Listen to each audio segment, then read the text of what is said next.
So here we are, August the 16th, 2017, in front of Victoria Retirement Residence, which in its former life, in about 1830, started out as the first college university in Canada, okay? It has a National Historic Site Monument plaque on it. We'll go over there in a sec. We're here to fix the monstrous cupola that exists still. In its former glory, it actually had two cupolas, one standing on top of the one that we see right now that the boys have got all fenced in with scaffolding and netting. If you can appreciate the size of the guys up there, if you can see them in the background, the size of this cupola, it is just a monster, and we'll go up there beside it in a minute. The building itself is a monster, okay? For that period of time, there was no other building here in Southern Ontario that even come close to the size of this building. So let's just wander over, we'll look at the historical monument plaque, and then we'll go on up from there. Thank you. Hi again, Brandy. So here we are in front of the designation on this building, okay? Cobourg has two actually in town. Victoria Hall, which is downtown, which was built in the 1870s, and this particular building, okay, the former college university. Most people are going to ask me a little bit of information, so I'll just give a little bit of information. When this closed as a college and university, it actually became UFT in Toronto, and that was where it was relocated, because Toronto now was, you know, going to be our capital here in this province, okay? And Cobourg did not fit the bill, so Toronto became the place for everybody to go. The real significance about this building and the location of it is quite ironic, actually. So if you can imagine, Brandy, in 1830, Cobourg Harbor is just down the street here. This was the main street into Cobourg. When people got off their boats down below, the very wealthy people with their children and whatnot that they were sending here to school, this is what they saw when they got off their boats. And back in the day, most people have a hard time appreciating this when I tell them this. There wasn't a tree here to be seen. The landscape was just scalped, okay? So it was extremely visible from out in the water quite a ways, and certainly from the harbor. And old historical pictures depict just how bare the landscape was here. And if you look around, there is not a tree here that's probably any more than about 120 years old. There are two trees on the property, which actually are designated too, okay? So obviously they existed when this building was being built, and they preserved them, okay? There was a third one, they recently had to cut it down. It got some sort of wood carpenter ant in it and killed it. So anyway, we'll take a little break and we'll go up top in a minute. Thank you very much, everyone. Hi, Brandy. So here we are on level 2 of our scaffolding in front of our dome, okay? And the reason why I stopped here rather than going all the way to the top to talk about the metal roof is I just wanted everybody to take a peek inside at what happens when you allow animals to get inside your building. There's about 4 to 5 inches of bat droppings, pigeon droppings, small birds, squirrels, you name it, have been living in here. And notice the huge quantities that just get stuck to all of our timbers even, okay? And unfortunately, left over time, it'll just eat right through your lumber. And it also attracts certain other bugs that actually now want to live in our lumber, if you can imagine that. Something that actually wants to live in this, okay? But there are some bugs that actually are quite proficient at where these droppings are, that they move in and live in, okay? Anyway, it's just important that everybody appreciate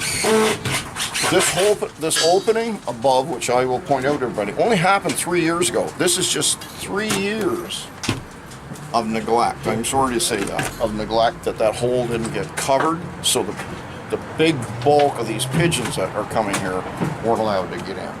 So Dave's got a job ahead of him when he gets here, him and his guys getting this cleaned out. And if you can imagine, they're going to vacuum out first. They're going to vacuum out first, get all the hard stuff off of everything that they can get it off of. Then they're going to bring up a power washer up here and actually power wash the inside of this thing. And then they're going to go at and put a disinfectant on it, which has microorganisms in it that'll kill some of this stuff, so that if we're handling it or we're touching it, we haven't got guys getting sick from that, okay? So that's really important. It's the safety of everybody here that's working here. Anyway, we'll continue on up another couple of levels, everybody, but I just kind of want to stop and point this out to everybody. Thank you very much. Hi, Brandy. So here we are on level 4. If this was a church, I'd call this the brooch, okay? It's the decorative step out immediately below the cap on our cupola. It's quite fancy, actually, when you get down here and look at it. It has a lot of significant little details going on.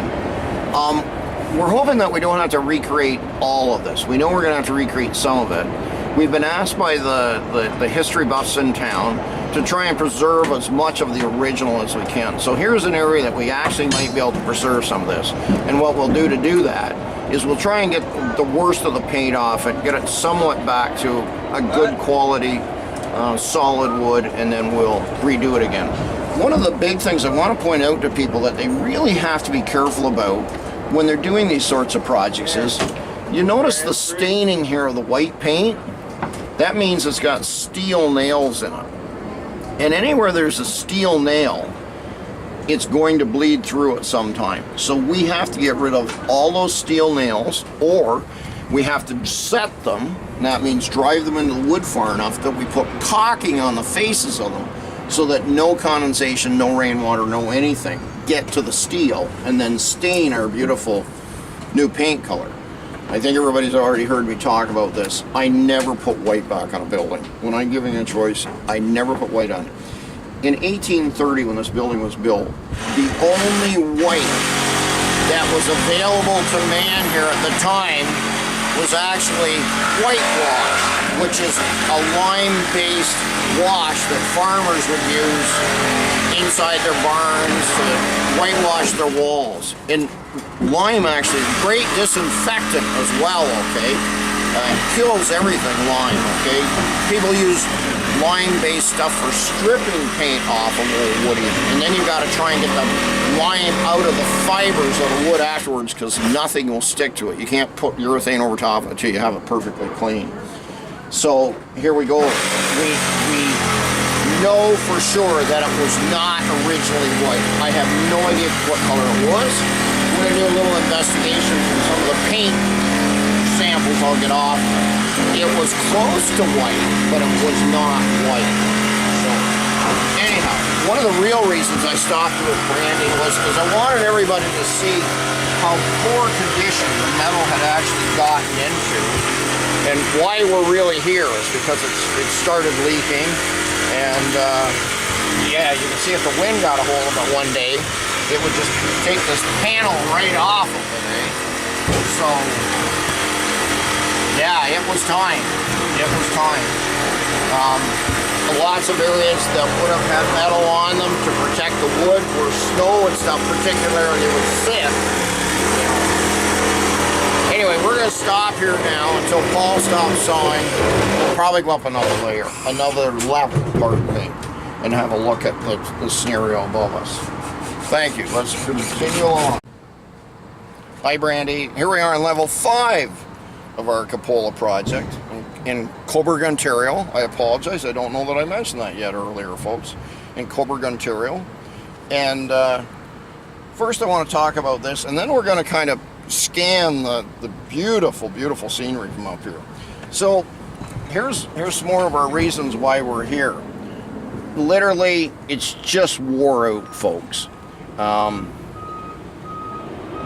Historical records tell us that somewhere around 1910, the other cupola that sat on top of this cupola, only about 2/3 to 1/3 the size of this one, was struck by lightning, burned. They took it off, they recovered this again, and this is now wore out. You know, 120 years, things wear out. So will I be wore out, everyone. You'll be all tired of listening to me. Anyway, I just want to point out some things while we're here. This is not a good rib to show people on, but maybe this next rib over, Brandy. Honestly, I was very disappointed when I got here and actually looked at some of the workmanship, Brandy, and I was quite surprised actually too that it was done all in this piecemeal stuff. It's really, at the odd time, it surprises me. It was kind of like the Grafton Church project that we're working on right now to find the wood sleepers inside brick walls. To me, it didn't make sense. I suppose at the time it helped them out. Maybe they were running short of bricks, and it provided a fill. Today now we know it was a huge amount of the cause to why we're having to spend so much time doing brickwork in Grafton.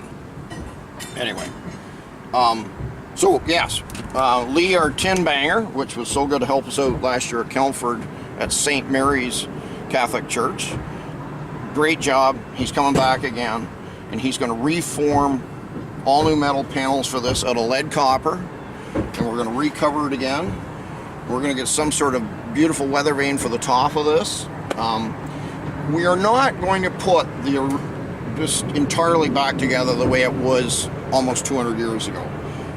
It has been talked about, it has been hinted at, but the Rolands own the building. It would be a significant amount more cost to actually get it back there.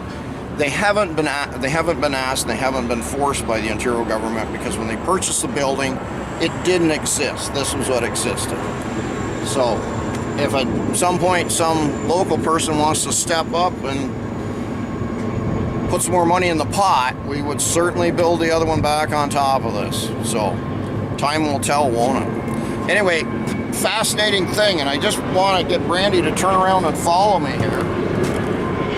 In my entire career working off the ground like this, I've never had the opportunity to do this.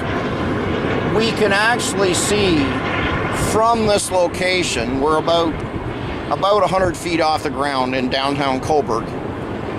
Our other project, our Grafton Catholic Church project in the little town of Grafton, Ontario, from this top of this site, it's probably 10-12 miles away, but our scaffolding there is more than 130 feet off the ground, and it's very apparent when you look on the horizon, the scaffolding stuck up above the tree line there. It's just a wonderful thing to be able to look across there, and there's our other project. I've never been able to say that in my career. When Mark, our scaffolding builder, told me yesterday that the boys could see their other project from there, they were all excited about it even too. So quite an interesting little detail for us, okay? But yeah, we'll come on another clear day and put it on the video as well. It's not the perfectly clear day that yesterday was. It's a bit overcast, and so it doesn't show up quite as well as it probably would on a clear day, but still really fascinating. And about 10 or 12 miles away as the crow would fly. So anyway, just scan around here with me, Brandy, at some of the other beautiful historical features here in Cobourg.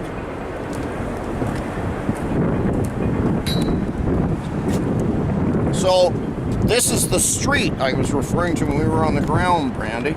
This was the first street in Cobourg, right here in front of us. And can't we all see the harbor in front of us? The homes on this street are very elegant, historical, Victorian homes. There's some extremely old houses on this street now that were naturally clapboard, covered in stucco, but they're a couple hundred-year-old homes, okay? The harbor directly at the end of the street. Today, right now, Cobourg has changed that the road does not go continuously through, and their huge park where they have all their entertainment for summer activities all take place in Victoria Park down below us here. We see the tower of St. Peter's Anglican Church over here, which we were fortunate enough to work on, probably a dozen years ago now, and did some minute detail work on their church back then. So Brandy, The other significant church here in town is the United Church. And this is, I gotta think, Trinity United Church, okay? And isn't that awful? We've done so much work on that church over the years, and I can't even remember the name of it. It has an interesting detail at the top of the spire. Its weather vane looks like this. It's a finger pointed up to God, the thumb pointed out like that, and that is exactly the way it looks. The reason why I know this detail so well is because we brought in a 130-foot skyjack 10, 12 years ago now, and removed it, brought it down, had a new bearing put in it, greased up, and reinstalled it again, okay, with the skyjack. So it can spin, so it can actually turn and not do like it had been doing it. It was wobbling and bobbing. Now it actually spins with the weather. It has an arrow as well there that catches the wind and turns as well. The most amount of work that we've completed on this church that's visible from here, I won't get into all the stuff at the ground level because we've replaced their steps, we've done a lot of stuff, is the massive louvers that my good Finnish carpenter Giton made back probably 13 or 14 years ago now. They're about 12 to 14 feet in height, and they are inside the tower area, the brick area of the tower, and they're very detailed. The other significant feature that goes along with them is my former wood turner, Doug Scottney, who's passed away now as well, he turned us these beautiful, elaborate posts which run up alongside of the louvers with huge turnings on the top and an arch over top of them. They really set off the tower. At the time, the original ones that we took off were extremely rotted out, and the church went, well, if we don't put them back up, do you think anybody would notice? Well, today they're very happy they did them because they really add a lot of class to the tower of the church. The other interesting feature that we can see from here is cedar shakes on that spire over there, okay? That's why the really dirty look of them, they weren't treated, they were left to do whatever. Unfortunately, it's not even been 25 years now since they were replaced on that spire, and they're already talking to me about what are they going to do? Are they going to replace them with cedar shakes again? Or what should happen at this point?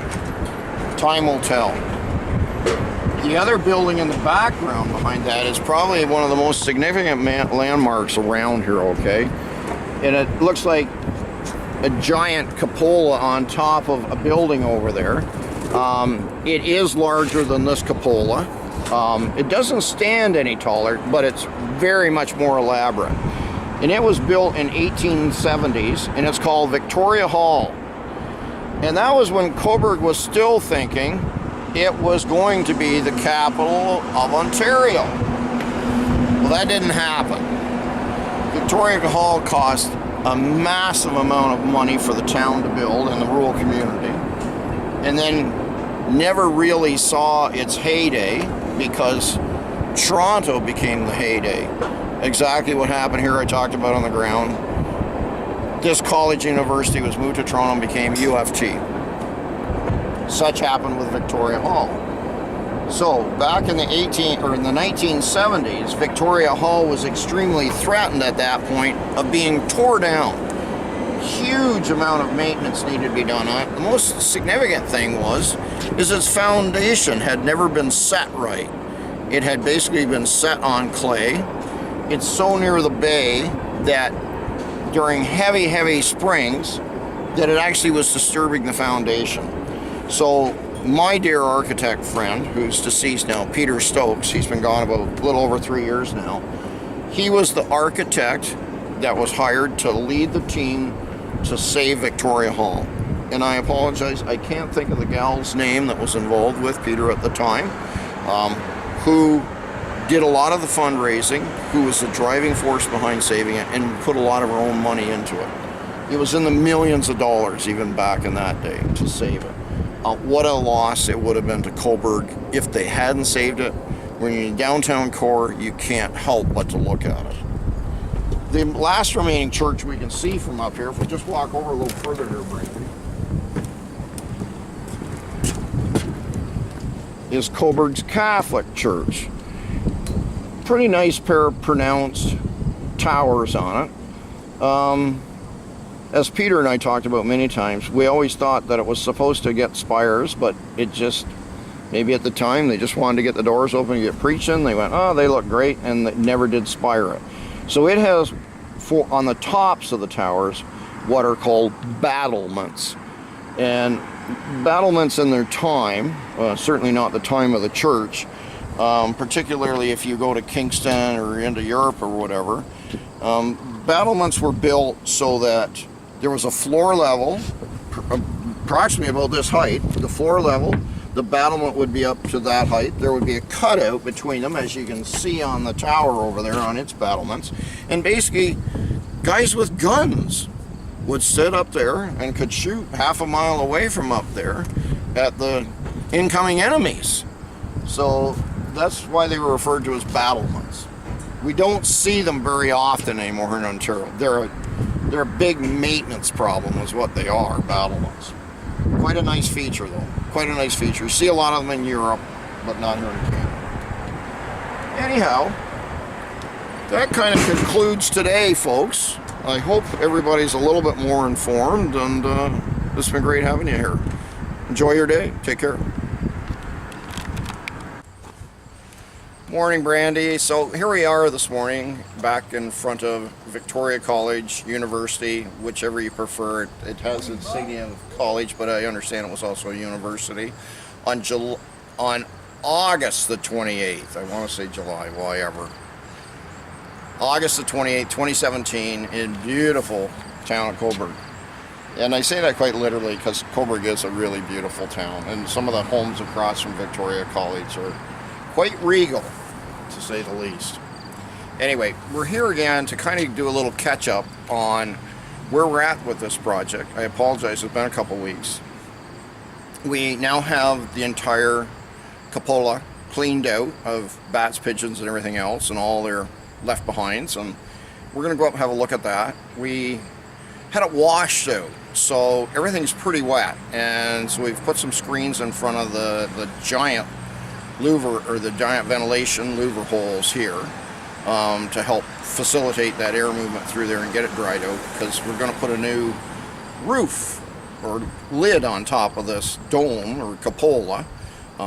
It's very shapely. It's a scallop actually. So we want to have everything well dried out so that what we're doing is on good material, and we can rectify if there's rot in it or whatever. The guys here this morning though, we're going to go up and see this. We're putting a roof over top of this project. And why that is because of the time of year it is. And we've had such, here I go again folks, complaining about Canadian weather. We've had such a terrible summer that we never know when it's going to rain anymore. Big cloud will just arrive from nowhere and downpour on us and shut us down for the day. So we're working on building a roof over top of it so we can work in any type of weather. So that's going to be really nice. So let's go up and have a peek at how we're making out up here. Thanks, Brandy. Hi, Brandy. So still on August 27th. Still on August the 28th. Thank you, Brandy. We're standing here in front of our project. You can see our trust members that Paul and Steve and Joe and who else is here? Paul, Steve, Joe, Jen, yes, I think I got everybody. Jason, we're all here installing last week on Friday. The boys are here trying to get plywood, and then they're going to put ice and water shield on top of that plywood and make it waterproof. And then we'll hopefully not worry quite so much about weather conditions. We might actually end up having to run some walling down just so we don't get blow in too, but we'll deal with that if it happens. But for the moment, we're going to get a roof over it, and then our metal workers will have a lot better area to work in. Won't be hampered by the weather either. So let's just take a walk up and see how the guys are making out. Hi, Brandy. So here we are on our third level of our tower. Cupola, dome. It's going to have many names. I'm sure I'm going to get mixed up at times. Anyway, I just want to point out to everybody, we had this power washed inside, if you can imagine. It was so dirty everywhere. So I had to incredible company come in. Dave's Pest Quality Controls from Lindsay. He put a guy in here, Kevin. Kevin went home looking like none of us ever want to look in our life or feel every day for 10 days trying to get this thing cleaned out for us, okay? And he's done I would say, an incredible job for what he had to start with. If Brandy can just kind of peek through the screen, it's what we saw before on camera, folks. It was just one awful looking sight inside here. And as you can see now, yeah, there's the odd bit of drippings and droppings. And that's because a few pigeons managed to figure out another few ways to get in, and we've had to really nail down some lumber and tighten things up. So, poor pigeons that are in there, who knows what's going to happen with them now. Anyway, our main intent of having a screen on the east and west side was to try and let all this air into this area. Because it's really important. We need to get it dried right out again. And that's the other importance of putting a roof over top of this, because we'll be able to keep it dry inside here. We have some minor repairs to make to the top of the cupola. There's a few areas where the old tin roof on it had really rotted quite badly, so there's some areas up there that need to be repaired. And it'll make it great for when Andrew and Lee show up to do their lead copper work on the top. Let's go up and see how the guys are making out another level here. Hi Brandy, so here we are on the top level of our cupola job in Cobourg. And I just wanted to show everybody what we're basically putting on top. We're putting a roof over top of this thing, as I was describing down below. And that is just to help us through all kinds of weather, to be able to proceed and not have too much problem, and to keep everything dry inside, because we're about to take off our tin top on it, okay? And if we didn't have something to protect that, it would be wet all the time on us. As it is, we might end up having, as I say, put something along this east wall so we don't have driving rain coming in here. But we'll see what happens, okay? We're still dealing with all the pigeons. The pigeons are a major problem here, as you can see. This is quite the location. They come from everywhere. I'm sure the churches have their fair share, but they probably visit every high location in town. I want to point out to everybody this beautiful scallop that's actually on the top of this thing. The unfortunate part about it is you can't see it from the ground. It's not apparent even from down the street that it even exists. But we're going to recreate it. Andrew says it's not a problem. He's going to recreate it and put a scallop back on it. For safety wise, you probably can see the rope above my head. We need a lancet line for the guys, because Steve's about to get on top of our roof, put down our plywood, our rolled roofing material, or ice and water sheet, so we need something to protect them. Other than that, we're going to come back in probably a week. They're going to have this thing stripped. We'll be able to see what the undercarriage looks like and go from there. So we'll talk to everybody in about a week from now. Have a great day, everyone. Thank you. Hello, everyone. So here we are on September the 7th, 2017. In front of Victoria College in Cobourg, Ontario, and we're having a great time here with this project, I must admit. It's a real challenge for us, even as experienced as we are in this field. We're going to go up and have a look today at how much material we've had to remove just to do the work, and what we now have to put back into place and recreate everything to mimic exactly what we had when we started. We're using the best of woods, as I've told everybody, the absolute clearest of products of pine and cedar that we can get, and anything being milled is being milled to exactly the specifications of what we took off. We have a beautiful louver over in our container, which my Finnish carpenter, Gitan, has built for us. And why don't we walk over and have a look at it? It's a real sweetheart. So let's just wander over there, Steve. We'll have a look at it before we go up top.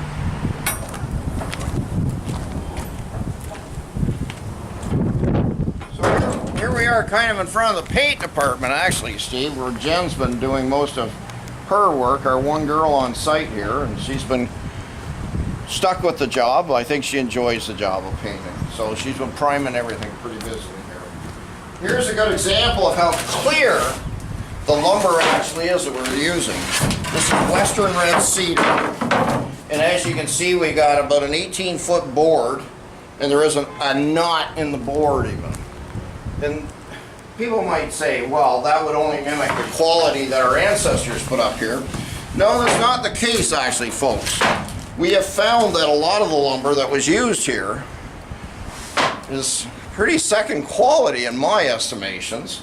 There's some really good stuff, but a lot of the exterior actual face lumber, the siding lumber, really wasn't that premium a quality product. And that was kind of surprising to me even too. We couldn't see that when we started the project because it was so well covered with lead coated paint, which we had to get rid of all that lumber covered in that and start over again. So that was a surprise to me, because I would have thought, given 1830 in North America here, and especially in this area of Canada, there would have been all kinds of really good quality lumber here. So that was interesting to see, not the quality that I expected. The louver I wanted to point out to everybody, Guyton has made, and we're making 4 brand new ones, and they absolutely replicate what was up there. The same curvature to fit the cupola. As well, there's a second curvature had to happen because these were round top. So as much as they looked very simple, they were a challenge to Guyton to recreate exactly the same style. It only has primer on it for this moment, folks. As everyone knows, we had a specialist come all the way up here from New York City who does paint sampling, and she took 4 samples off of this, and we're expecting a report next week to tell us what color the original color of the cupola was. I'll be fascinated to know. It could be something as simple as it was whitewashed, in which case we're not going to whitewash it again like our ancestors would have. We will use whatever the next colors were on top of that whitewash, whether they were white or gold or some dark green or whatever, okay? It'll be interesting to hear anyway. But anyhow, so yeah, as you can see, we have a lot of tongue and groove stacked up here in the racks, ready to go, all primed.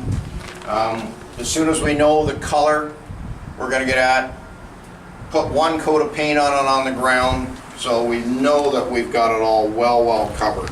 And then put the finish coats on when we get up top with it and it's all been fastened down. One of the other things is we won't do like our ancestors did. Here we go again. All of the exterior siding was just butt cut on this, which was another thing that really surprised me, because unfortunately, being butt cut, they didn't worry about it actually lapping any structure inside to fasten it to. They just butt it. In a lot of cases, the butt cuts up there, they had from time and age, basically. They were in 1/2 an inch, out 1/2 an inch. They were kind of all over the place. It was quite amazing to see that they did not use a 90-degree angle or 45-degree angle or something so that it was a tighter joint. It was just butt cut. We are not going to butt cut it. We are actually going to put some sort of angle on it and put a little plate board behind them anywhere that we have to, so that they stay nice and smooth looking. It has a nice clean look to it when we're done. So let's take a walk upstairs now, Steve. Thank you. Hi again, Steve. So here we are, first level of our cupola, roof level on the building. This is still staying with September the 7th. Kids are all nicely back at school, eh, Steve? Yep. A lot of happy mums out there. I got to talk about the weather, folks. You know me. Beautiful day here. Beautiful day. Couldn't beat a better day for working outside than today. If you're doing outdoor work today, you got to be happy about a day like today. Nice light breeze. We had a terrific thunderstorm a couple days ago, left over from a tornado down south, but all that has moved away, and pretty sweet day. Perfect day that guys like working on, especially if it's heavy work. Absolutely. Let's go over here and see how the guys are making out on the base on this thing.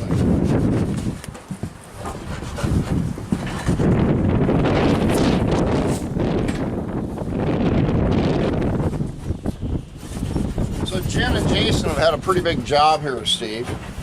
They've had to get the entire base sanded and scraped clean of any of the old material that would be loose on it. As you can see, it's a bit of an awkward spot to work in, especially the level below the decking here, okay? It's coming right along though. You can probably see that there is some areas that rust has tried to creep back through, and the main intent is we actually want that to happen. We want to get, it's great, cleaned all up and get one coat of primer on it. And then we know where there's still some issues when we come back, because it's actually getting 2 coats of primer. So we'll know now to clean that area up better, okay? It's had a week to sit around some of this stuff that they've primed, and that's great, eh? So as you can see now, since last time we were here, and I had Brandy videotaping with me, Steve, now we have exposure to the actual floorboards that support the inside of the cupola's floor level in here, okay? And that's where all the pigeon problems were and all the rest of it. And the boys have got it all cleaned out now.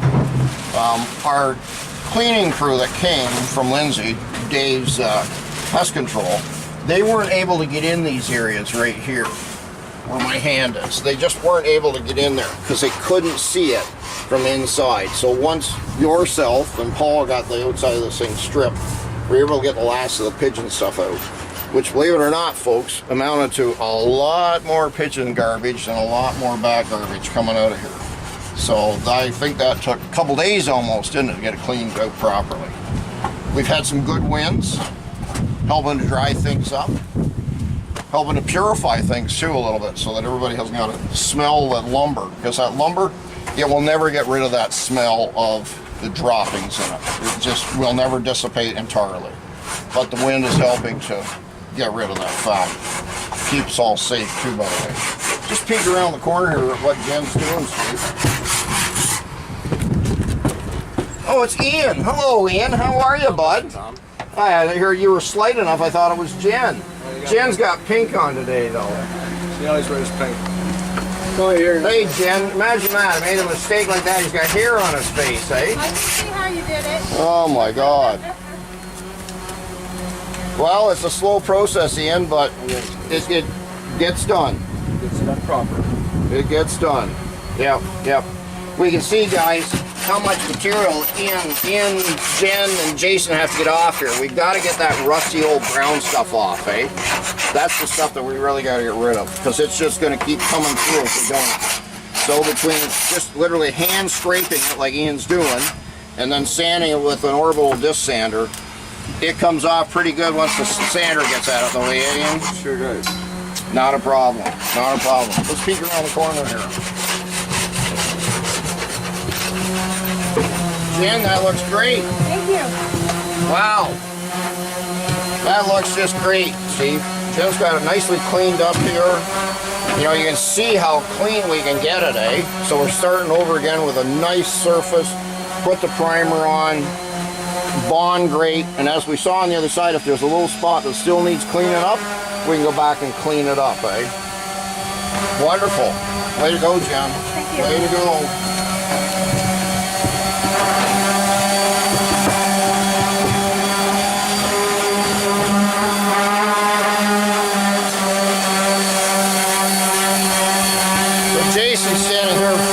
Sitting here in front of me, Steve, kind of doing the final prep of cleanup on this, okay, with the sander. And you kind of have to be a little bit delicate with the sander, because you could cut holes through this metal, and we don't want to do that. We're trying to keep as much as we can of the original cupola. That being only said, we've probably kept 20% of the original cupola of the exterior. As far as the interior goes, almost 90% of it we've been able to keep. But it is what it is. We're keeping as much as we can, and we'll see what we make out in the end. Let's go up a couple levels, Steve.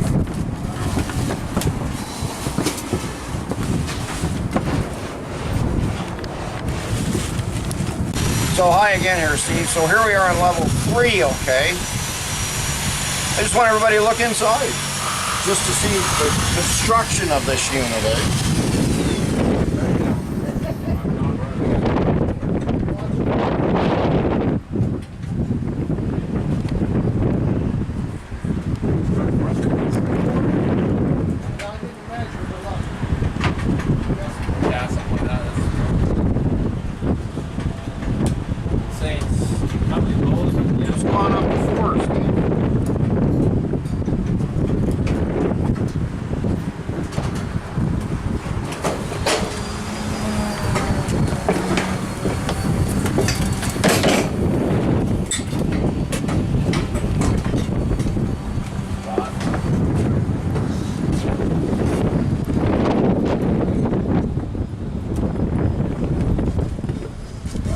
Hi again, Steve. So here we are on level 4. This has become quite a job for you and Paul. This is basically where it extends out the overhang that has this beautiful trim underneath it goes, okay? And the boys have made this big enough, they're gonna cut this round later, folks. It has these point outs on it, which are kind of like, whoa, what's that? But once it's all fitted, it's gonna get cut round. So that will mimic the roundness of the building. So try not to look at this and think, okay, what are they doing?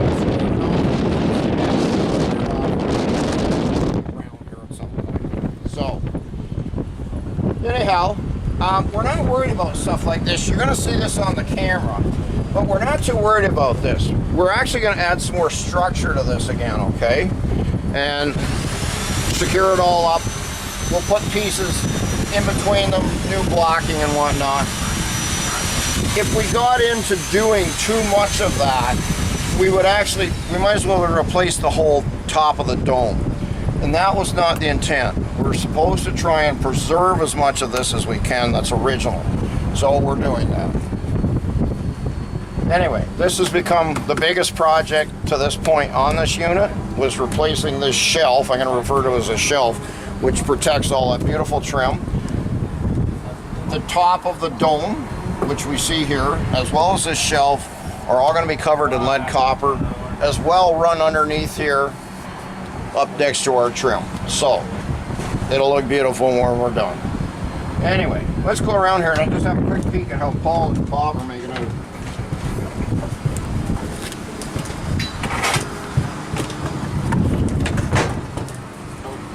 Say that like how Paul. I just want everybody to see, things were pretty tired up here when we started.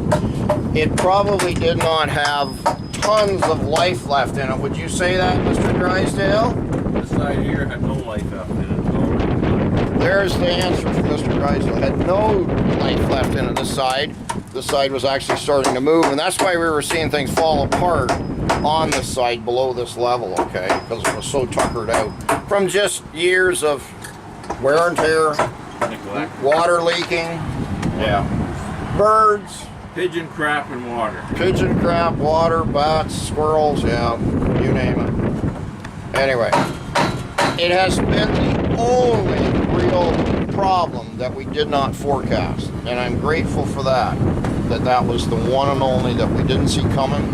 So it's been the only one big challenge to the project at this point. Let's go on up and have a look at the top of the dome.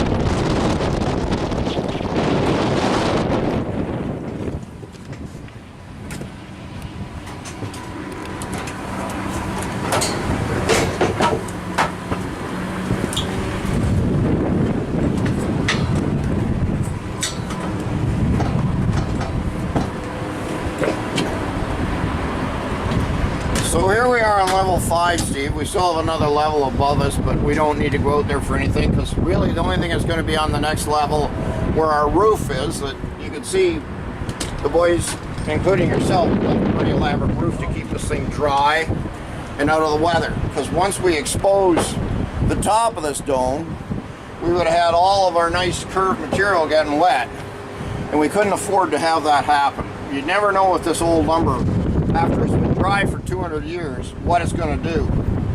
So, a fascinating thing though I noticed is, I don't know how much of this is actually the very original dome on this. And one of the main reasons, folks, is I don't see any square nails.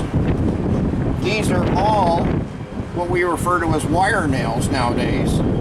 Round head, smooth shanked. I have a feeling that most of this was replaced in the last 120 years. Because we have to remember, there was another cupola stood on top of this, and it got hit by lightning. You can see the massive center pole in the center, which probably carried the second cupola. It was probably its structural support for it, okay? But as far as a lot of this ribbing, I think a lot of this ribbing has been replaced. It only makes sense because the scalloping would not have been in place either, and the scalloping was put on when it was re-ribbed and recovered and whatnot after it was struck by lightning, okay? The interesting thing is here we go again, I hate to even say this, is how cheaply covered the top of this thing actually was. This is really, really not very good high quality tin, even as tin goes. Very light, very, very light grade. As you can see how easily I can bend it with my fingers, eh? Even being tired out a little bit, but still very light grade tin. The scallop was kind of nice, guys, but you can't see it from the ground even. I myself have been back over beside the Catholic Church more than a block and a half away, and you could never see the scallop from that far away even. But we are putting the scallop back on, okay, just for simple historical purposes. As far as that center post you see up top, we're having a custom-made weather vane installed on this, and this time it will be properly grounded. We're going to have a ground wire installed so that if it gets hit by lightning again, it will diffuse it down to a panel inside the building, and we won't be having our brand new piece of work blowing up by some lightning bolt. Anyhow, let's just walk around here for a second. I just want to point out, everybody, in order for the scalloping to actually work and not flex and whatnot in the wind, what our ancestors put in place just to give it some back support. Pretty simple, did the trick though. Did the trick. Anyway, I feel really blessed that this roof went on here when it did. I think it went on about 2 weeks ago, because ever since we've started getting hurricanes coming up from Canada to the States, we have these constant winds. I couldn't imagine trying to put plywood up, Steve, in the steady winds that we're getting right now. Everybody would have been cast off to the apartment buildings next door. So lots of fun that would have been. Hey Steve, so here we are up the second level of Cobourg. I was just asking Frankie what appeals to her the most in here when she looks in here, the old writings on the timbers. Exactly. What's really interesting is you can see the different years that the carpenters carved their names in. So you have 1955, 1890 over there. Yeah, it's so interesting. Everybody's wanting to leave their mark behind, eh? Yes. Yeah. Fantastic. So I don't believe last time we were here with video camera, Steve, we had the entire interior open. But one thing I want you to point at for everybody is the giant, what I want to refer to as, you know, a shape of a wheel. It looks like spokes of a wheel above our head here. And people will say to me, oh my God, what a huge structure. Like, do you need so much? Well, actually, we did need that much at one time, because there used to be another cupola, folks, that sat on top of this cupola. It was about 2/3 the size of this, and it would have extended it another, you know, probably 20 feet into the air. And why that, folks, is I want Steve to follow me, okay? Why such an extravagant design is because the design of this cupola out-raveled Victoria Hall in the middle of Cobourg, which only has one. As nice as it is with an open face and whatnot, can you imagine this one with a double on top of it, okay? They wanted this to still be the most prominent one in town and not Victoria Hall. Anyway, going back to ours. So yeah, we're very blessed. We got a really good wind again today. It helps to dry all this stuff out, because even with our roof above us here, what we put on, you will see the roof in a minute, we still get driving rains and still bring in a certain amount of moisture in here. But minimal compared to what we would have incurred if we did not have the roof above us. So pretty interesting to look at. As Frankie was saying, some of the dates on here. I found one that actually was 1837 or 38, I believe now at the time. And I was quite surprised. I thought, is that just somebody cheating, eh, Frank? And they just wrote an older date on it. Well, But what I found over there is 1849. It's fantastic.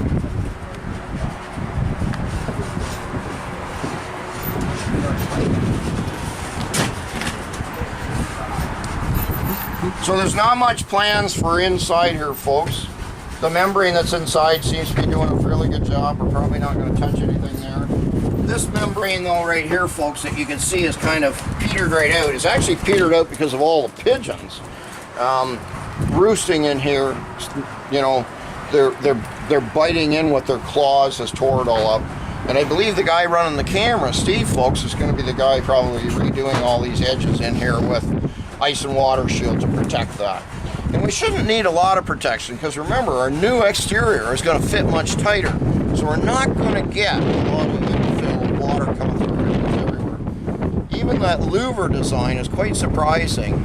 It looks like it has giant holes, but the way it's positioned, they still face each other. They still lap each other to some extent. So an up-driving wind, yes, it will force moisture in, but a standard wind, you're not going to get a ton in here. Anyway, we'll come back to this on the next one. I'm sure Steve, by that time, will have ice and water shield. Morning, Steve. Here we are back at beautiful Victoria Retirement College, University, Cobourg, Ontario. September the 13th. Beautiful the weather this week, just fabulous. Here it is, Wednesday morning, and yeah, last night was just a wonderful night. We had the opportunity, once a year I get to go to a Toronto Blue Jays game, Toronto Blue Jays game, wrong season folks, Toronto Blue Jays game with a whole bunch of buddies. They won in the bottom of the ninth with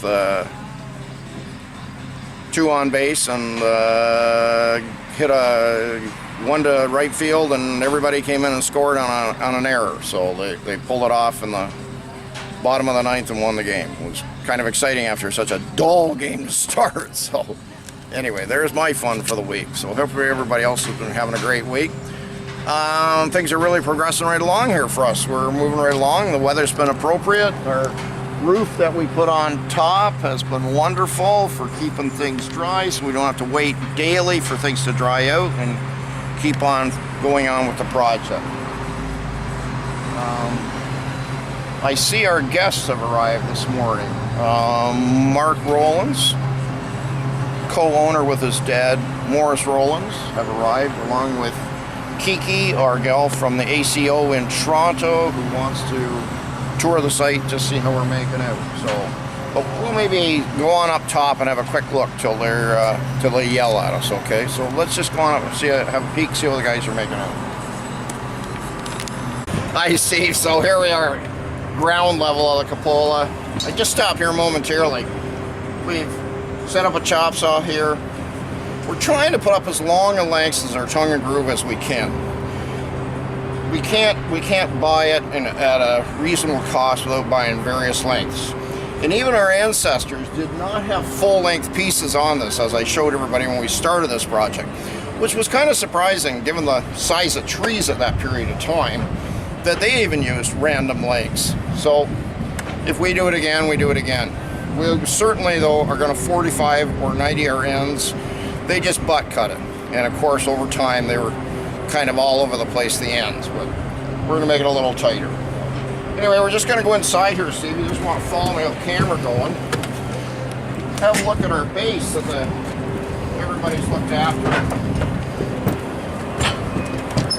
Jen, our painter, and our wonderful crew helping her out, looks amazing. That's just primer on it, folks. But we put 2 coats of primer on it. And why we put 2 coats of primer on it is we didn't want any bleed through of rust, okay? And so on the first coat we saw last time, we had a bit of bleed through, cleaned those areas up, recoated the whole thing again. Looking pretty nice. Looking pretty nice. So, no, we're in good shape that way. Let's go on up on a level here.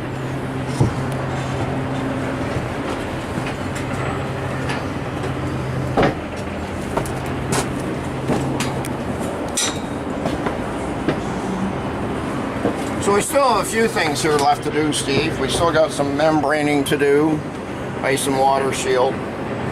Not a difficult job, but still a couple little things at this level to do. Let's go over here and have a look at this first louver that's got me. Are you having a good morning, though? Nice morning. Nice day. So here we go, folks. We're starting to recover again. Our first louver's in place. Looks pretty jazzy, Paul. Are you impressed? Giton did a nice job? Very nice job. It was just A little bit of minor modifications to make it all work out. little nitpicking to get it fit. Yeah, it's gonna be a whole new building when we get done almost, with the looks of things, eh? Wow. Well, at least they know they work. At least we know they work.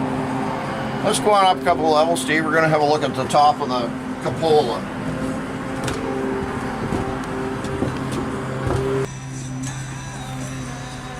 So I think we mentioned last time that we were videoing, we have a lot of painting to do here. Everything's starting out from fresh, brand new lumber, clear pine and clear cedar. And I think everybody saw how clear it was. We pointed it out last time. So everything's getting primed on the ground. It's going to get the first coat on the ground as well of whatever color that our paint specialist comes back to with us. We're anxious to see what the original color of the cupola was. So let's just go on up a little bit. Hey Steve, so here we are at the, what I'm going to call the step out part of our cupola's rooftop, okay? And all the structure work is done now. You and Paul have finished all the structure work that needed to be done. I showed everybody last time on camera. This was probably the only surprise area that we had in the whole project, is how badly rotted out those areas were. And we got all that spruced up again. We did use plywood, but we're covering all the plywood up with lead copper, so I wasn't concerned about that. And then we got this new product to me, SRP. It's the most expensive breather cloth on the market.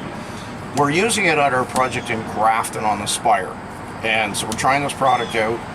It's quite a dense underlay, and here we go again. If we have metal on top that sweats, it breathes well, that it will dry out next to the wood, dry out next to the metal, so the metal is not directly in contact with our wood and causing this rotting that we see going on. So, new to me, as I say, but a premium price, about 4 times the cost of regular house wrap. So let's see how it performs. Well, we'll try something new every time, and so we may go. Let's just walk around here, Steve. This looks terrific, what you guys have done, by the way. Just terrific.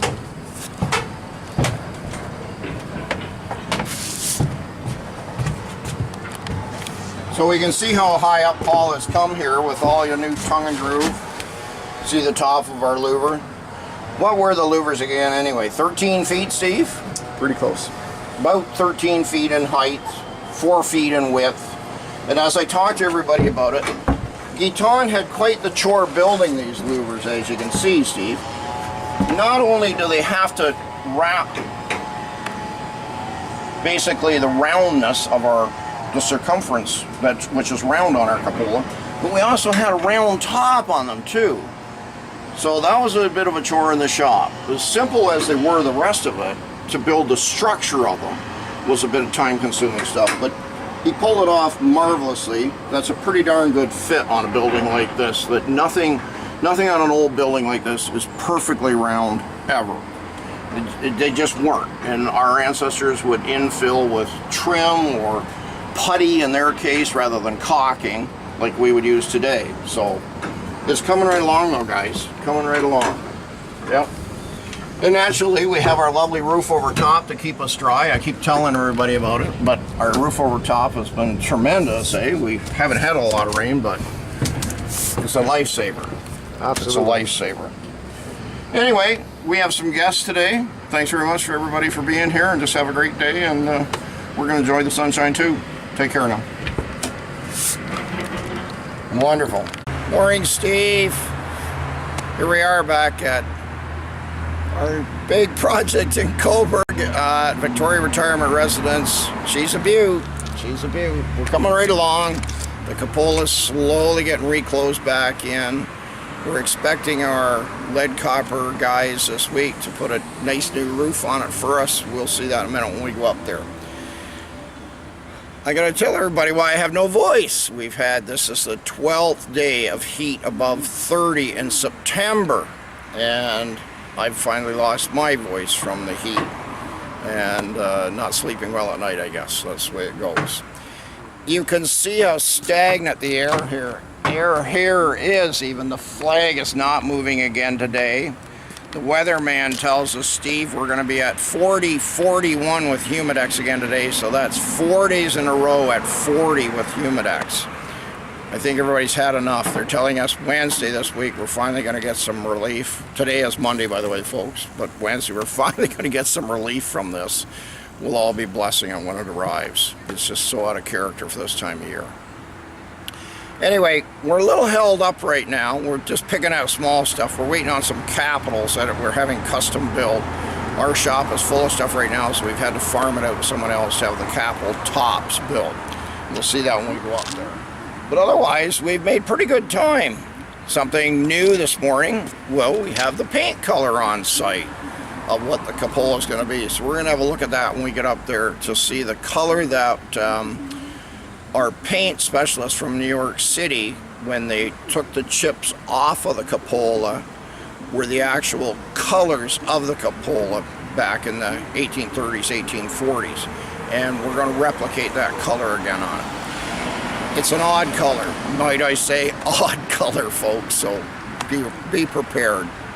It was interesting, of the 18 chips, 18 colors that they shaved off within the chips, at times this thing was dark green, it was dark gray, it was actually brown at one point even. Well, that's kind of interesting. Brown, I'm thinking, holy cow. So it's had a lot of different colors on it, with everybody trying out their own thing. Anyway, we're just going to head on up there. Thank you very much. Follow along, Steve.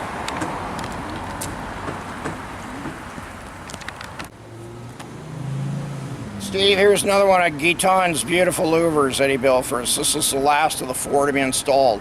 It's not being installed yet because you and Paul and Jason still have some trim work to do inside the cupola as far as ice and water shield, but they're pretty beautiful, folks. Pretty darn beautiful. They replicate what we had, exactly what was in the building, okay, in the cupola, pardon me, identically.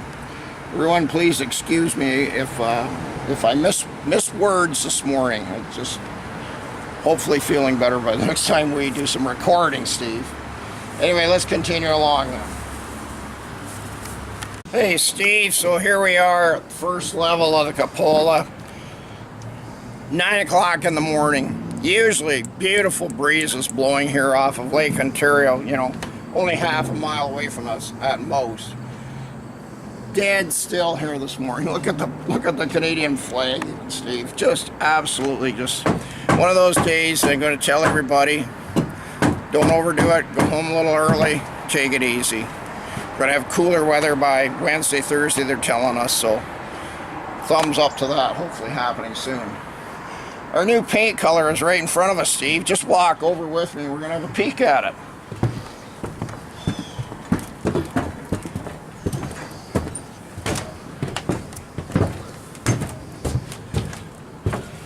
Well, when you look at it, Steve, it's almost hard to see it even against the white, eh?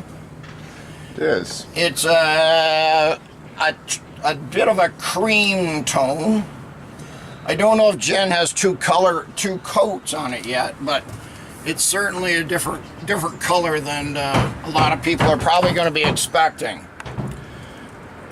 I think it'll look quite attractive, though, to be quite honest. It'll be a nice contrast with this great big white building, to have something, a little bit of a contrast going on with it. And this is the original color from back in the 1840s, which is really important to us doing this project, that we replicate it as close as we can to what did exist back in that time period. I'm sure there'll be people out in the community going, what are they doing? They didn't paint it white again. Well, it was never going to be painted white. It was always going to be painted as close to the original color as I could possibly get it. So there's the color. We also have a little spot of it up top. We'll have a look when we go on up there. Just to walk around the corner, Steve.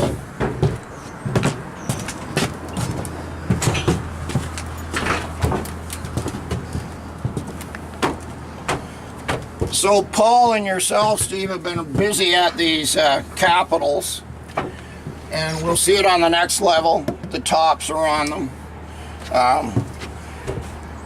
We're not going to do any of the top coating of paint.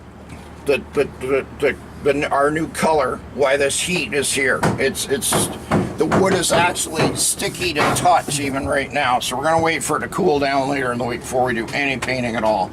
Priming's not bad, folks, but you don't want to be putting paint on, especially if it has any sort of moisture underneath it. Any moisture underneath it, the paint will inevitably come off in the next short while, as quickly as a year or two, and it'll be coming off if there's any moisture between the paint and the primer. Let's go on up a couple levels, Steve.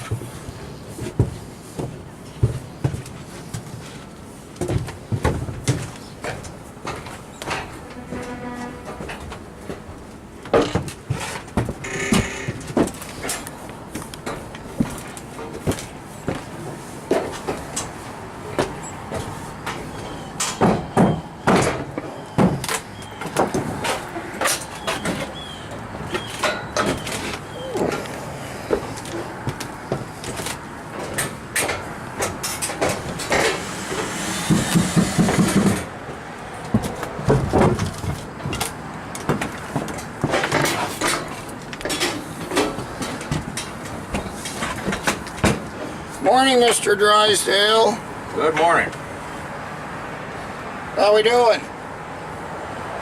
Inching along. Inching along that there. That's pretty much describes it. That's, In this heat, I don't blame you. well, it's not just the heat. It's Fuss, fuss, fuss. these are 3/4. The old ones were an inch, so there's just a little bit of a discrepancy. Just trying to get everything in snug and tight again. Right. Or as close as we can get it. As close as we can get it, yeah. Kind of like our ancestors did. I don't think they had it perfectly fitting, did they? Well, who knows? I don't think a lot of the materials even were identical in size even. They just got it as close as they could. As close as they can to get it on there, and they sanded the joints to make it work, and yeah. And away they went. Yep. Here's the tops of one of our capitals, folks. We were only able to preserve 3 of them, eh, Paul? 3, yeah. 3 of the originals. We have 5 brand new ones coming. So that'll be great when they get here. Paul can continue on, get those all in place. We're hoping for tomorrow, big guy. That's what they're telling me. They should be ready. So yeah, so we'll we'll have keep our them for fingers Wednesday. crossed. Yeah, we should have them for Wednesday. So, and cooler weather on Wednesday. It was supposed to be till Thursday. Well, now I just heard we possibly going to get rained out on Wednesday. Now they're talking a storm arriving, which would make sense after this. Well, yeah, it's been so hot. So our lead guys, folks, are coming this Friday. They're promising me, Paul. I think Okay. we've heard that before. Anyway, Lee and Andrew are supposed to show up this Friday and start covering this thing. That'll be nice to see happening. That'll be nice to see happening. Let's just take a walk around and see. I'm looking for the other spot of the color on the front. Here, on this corner here. On your side? Yeah, right. Let's see what it looks like in the light. Aha, we went all the way around, Steve. It looks just like the shirts you got. Good choice. Was that well planned? That's a lot better view of it now, eh, Steve? Now we have a better idea what it actually is going to look like. I like it, Paul. Well, like I say, the more I was looking around the neighborhood, like the house right across the street, the town hall, everything has that, more of that color. Yep, I like it. That should look good. That should look good. As I told Jen, we're not doing any paint until we got everything on this friggin' thing and it cools down, eh? So, yep, that must be 2 coats on here, I would say, eh? Yeah. I believe so. I would say it looks kind of like 2 coats. It's a nice and solid look to it. That's gonna look great, eh? What do you think, Steve? Pretty good? I agree. I think it's an excellent choice, and we didn't choose it for a change. It's nice that somebody else picked it for us, so very good, very good. What's the rest of Cobourg look like this morning? It's amazing what happens in Cobourg once all the school kids go back. the town and all its tourists the town just slows down immensely. We can start to see our trees are starting to turn too. I suppose right after this heat wave's over and we get some cool air, they'll all just boom, they'll be turning colors. Should be quite pretty from up here when it starts to happen. Quite pretty. Well, everybody, have a safe day. Don't be out in too much sun and too much heat like the rest of us have been, and just have a great week. Good to see you all. Take care now.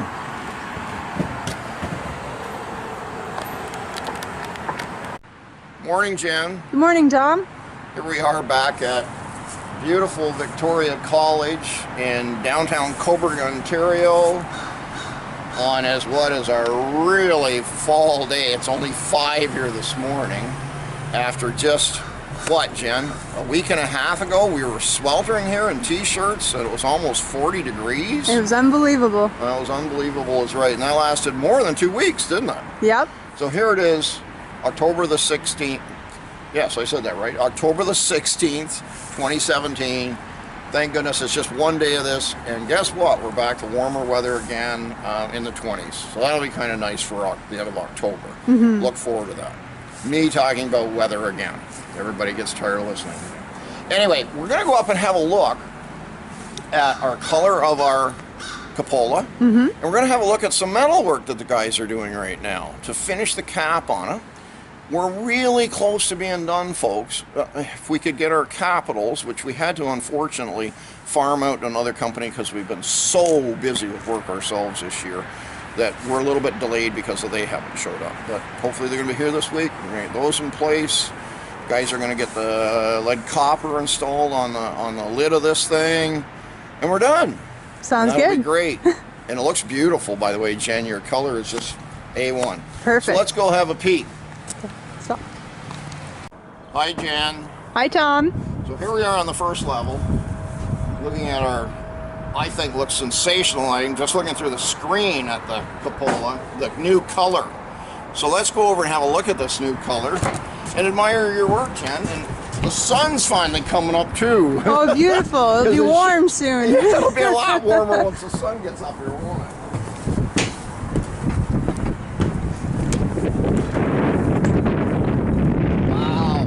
Wow, eh? What a difference from white. Looks good. Looks really good. Really good. Nice work, guys. Nice work. Let's go on up to the upper levels here, Jen, and have a look at this metal work the fellas are working on. Perfect. Jen. Hi, Tom. Here we are up on level 4 of our cupola. And Don Clydesdale is up here doing a fabulous job on our copper work for us, eh, Jen? Beautiful. I love the look. Love the look. I'm waiting to see how Don makes out with our scallop on the top. That should be interesting, Don. Yep. Anyway, it's nice to just see it being done. Let's just pop up to the next level, Jen. Sounds good. Ready? Hi, Jen. Hello? So here we are in the upper level. And as you can see, the boys are picking away, you know, slowly getting there. This type of work is a slow process. It's just like lots of our stuff, eh? This metal work. But it's getting there. It's going to look pretty fabulous. Pretty fabulous. It won't stay silver, folks, very long. And it'll start to turn this lead copper. Probably a year, and it'll have this really darker gray appearance to it. So it'll drastically change over time. And subsequently, it'll look different with that color of paint over time. So, anyhow, the day is ahead of us. It's going to be beautiful. About 9 o'clock right now, eh, Jen? Yep. Sun's coming up finally, but it's still damn cool for this time of year, eh? Have a great day, everyone. We'll look forward to showing you off the finished product when Don's done and we've finished up the last of our little bit of woodwork here. Take care now. Morning, Jen. Good morning, Tom. Well, Jen, we can't see the snow because it's, I guess, mainly melted here in Cobourg, but it snowed overnight. Here we are on November the 10th, 2017, in front of beautiful Victoria College in Cobourg. We're here on this frigid day, which the weatherman's saying is minus 20 this morning. Yeah, I believe it. And it feels like it, doesn't it, Jen? Last year we did a video at St. Mary's in Kelmford on November the 22nd. I purposely looked it up. And we have lots of snow around the day we're doing it. It's in little piles up against the building and whatnot. And I remember going, "Brr!" Well, it's brr here this morning, and it's only the 10th of November. Anyway, we've nicely completed here. We just have an electrical hookup to make up top and scaffolding to come down, and we're done. And it's beautiful, if I can say so. What do you think, Jen? I think it looks amazing. Yeah, the color is really striking. Very beautiful. I have a couple people I want to thank, and I'm sorry I'm talking fast, folks. It's just so cold here. Bird's Machining, Tom Bird and his staff. Our weather vane looks incredible. It's a knockout. I want to thank particularly the guys at Peacock Lumber. I want to thank Larry and Lyle for really stepping up, because there was times that we were almost about run out of lumber, and they did a little ram jamming at Peacock Lumber, and we got the supplies that we needed. And I want to thank those guys for really helping us out, not delaying things any more than they already got delayed here just for weather a couple of times. And lastly, my staff, including the girl behind the camera right now, did most of the painting. Thank you, Jen. Thank you, Bob. Thank you, Paul. Thank you, Steve, Joe, Jason, and Ian. And it looks great. To the office staff, to Frankie and Brandy and whatnot, nice team effort, and we're really proud of it. We actually have a drone coming next Tuesday. It's going to take some overhead pictures of this completion of this project once our scaffolding guys get a little bit down away from it on Monday. So we'll have some beautiful pictures of it. Anyway, let's take this. Go for a little walk up, Jen. My mouth is actually freezing this morning. Okay, follow along here. Hi, Jen. So here we are on level 1. God, you'd think with that sun that we got today it'd be beautiful, but even the sun's not warming up today. Anyway, we're going to walk over and have a peek at this color. Follow me over, Jen.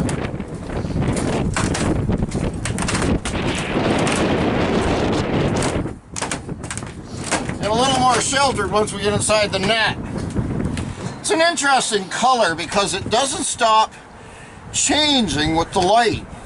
I was here on Wednesday with a girl from the ACO out of Toronto who had to come and see the color. She wanted to see the color in person, and at points it was gold even, depending on the shadows. And at some points it's almost a very soft white. It's called marble white. I don't know where that name comes from, but that is its authentic name is marble white. There's not really a lot to see at this level, guys. Let's just poke on up a couple levels. Hi, Jan. So here we are at level 2. I'm just standing in front of these absolutely gorgeous shutters that Gaetan made for us. A lot of time in the shop. 10 grand worth of shutters back on here, plus refitting them, cutting them, flashing them. Probably quite a significant chunk of change tied up and just having new louvers on this. Stainless steel screen installed behind, not galvanized, stainless steel, folks. It's going to last a long, long time.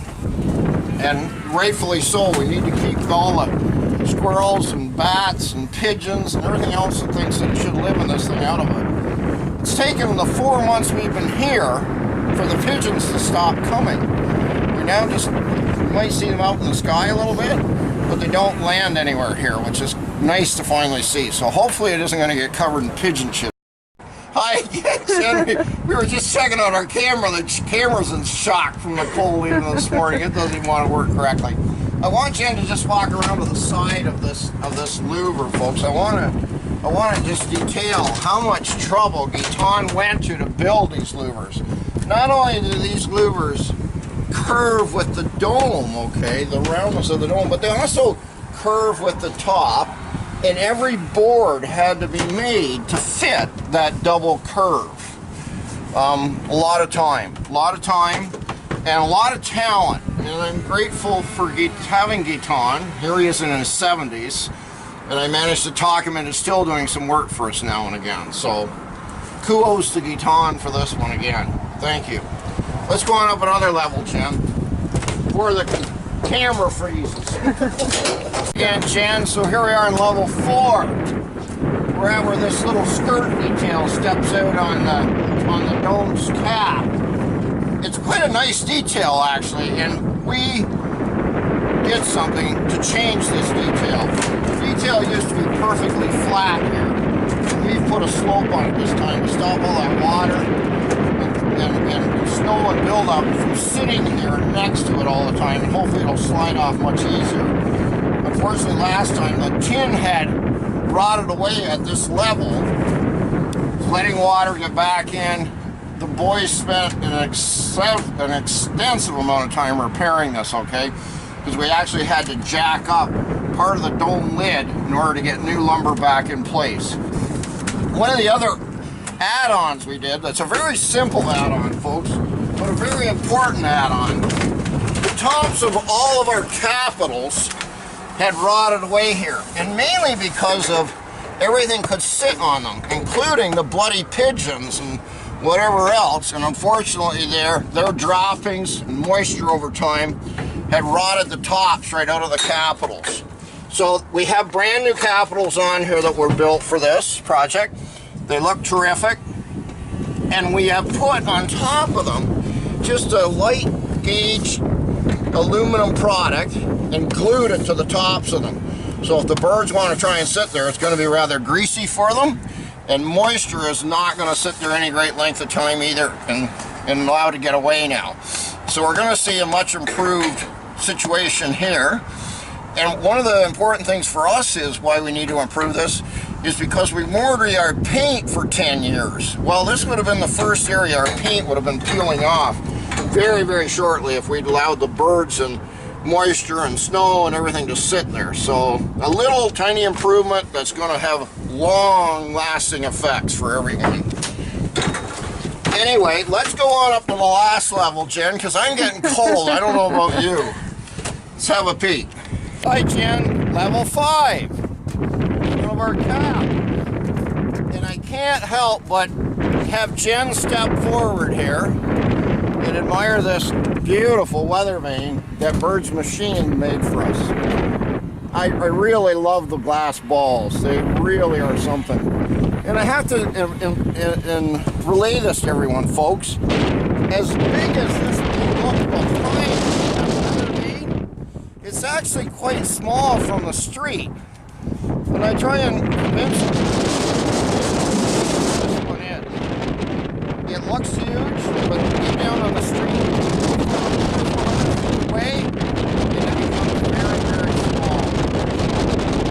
Whenever you're thinking about anything on your roof, just double or triple it from the size you might have thought.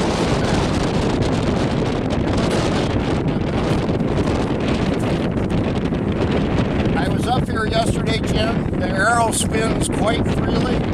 It's not moving right now. We must have just one consistent prevailing wind, but yesterday the wind was every direction. The arrow was following it quite nicely. So as you can see, all of the cap now is covered in lead copper.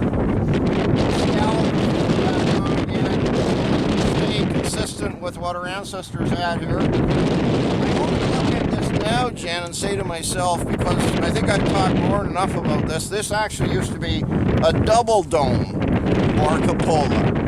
This cupola had another one 2/3 the size of the one we see sitting on top of it. The other day when I took you and Frankie in to see the picture inside, Yeah. this is this dome. This is this cupola or dome. And a second one stacked on top, 2/3 its size. Well, it got hit by lightning back 100 years ago and half burned off. Taken off it and never put back on. It's double it just to sit on top. There was a couple people that knew about it from seeing it in pictures that approached the Rowlands and said, "We hope you're going to return to its former glory." Well, Mark was good enough to ask me, and I repeated to Mark it was probably another $150,000 added to the project to rebuild the one on top. And there did not seem to be any money coming from any government grants or municipality, so Mark said, unless they're forced to do it, they're not going to do it. They're going to create beauty with what was existing here, so we've done that. And it would have been nice to see, that's for sure. But where I'm going with this, folks, is we're not going to have this one get hit by lightning and burn. We have a pretty large ground cable that has to be yet hooked up by our electricians running down this thing. And you can see the size of cable that we use. It's going to take quite a charge to knock that in. So that charge will be transferred down and down onto the ground and into a plate in the ground. Well, hopefully in my lifetime we'll never have a problem here anyway again.